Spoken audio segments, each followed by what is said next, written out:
नमस्कार मंडळी. तर चला मी आज तुमच्यासाठी घेऊन आली मस्त कुरकुरीत अशी अळूवडी. तर चला मग रेसिपीला सुरुवात करूया. तर काय करायचं, सगळ्यात आधी घेतलेलं आहे 1 वाटी बेसन.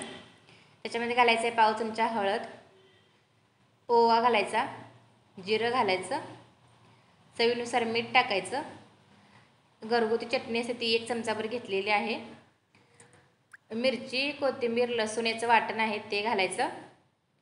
छान मिक्स करून घ्यायचं आणि थोडं थोडं पाणी टाकून आपल्याला हे छान मिक्स करून घ्यायचं आहे. पीठ भिजवून घ्यायचं आपल्याला. एकदम पाणी जास्त टाकू नका. तर बघा अशा प्रकारे आपल्याला पीठ भिजवून घ्यायचं. जास्त पातळ पण करायचं नाही, जास्त घट्ट पण ठेवायचं नाही. त्याचा आळूचं पान घ्यायचं, त्याच्या मागच्या शिरा देठ काढून घ्यायचं आहे.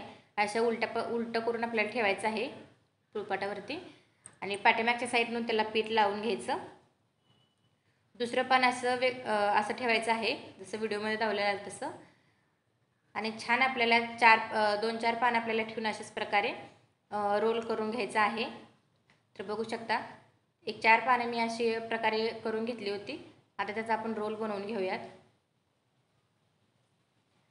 तर सगळ्या पानांचं मी अशाच प्रकारे रोल बनवून घेते. तर पाणी गरम होण्यासाठी आधीच ठेवलेलं होतं. चाळणीमध्ये तेल लावायचं, त्याच्यामध्ये आळूचे सगळे रोल्स टाकायचे आणि छान उकळून घ्यायचं आहे. तर आपले आळूवडी छान उकळून घेतलेले आहे. आता थंड झाल्यानंतर आपल्याला कट करून घ्यायचं आहे. बघू शकता थंड झाल्यानंतर खूप छान अशा वड्या पडतात त्याच्या. जर गरम गरम करायला गेल्या तर वड्या तुटणार. तर तेलसुद्धा गरम झालेलं आहे आपलं. आता जेवढ्या तेलामध्ये बसतील तेवढ्या आपल्या वड्या टाकून छान तळून घ्यायच्या आहेत क्रिस्पी होईपर्यंत.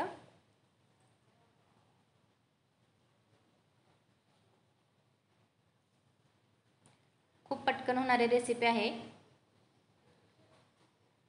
दोन्ही साईडून छान आपल्याला भाजून घ्यायचं आहे.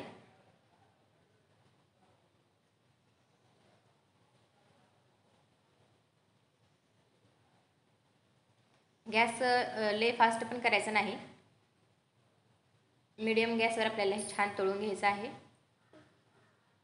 तर बघू शकता आपल्या आळूवड्या छान अशा तळून झालेल्या आहेत. अशाच प्रकारे मी सगळ्या आळूवड्या तळून घेते.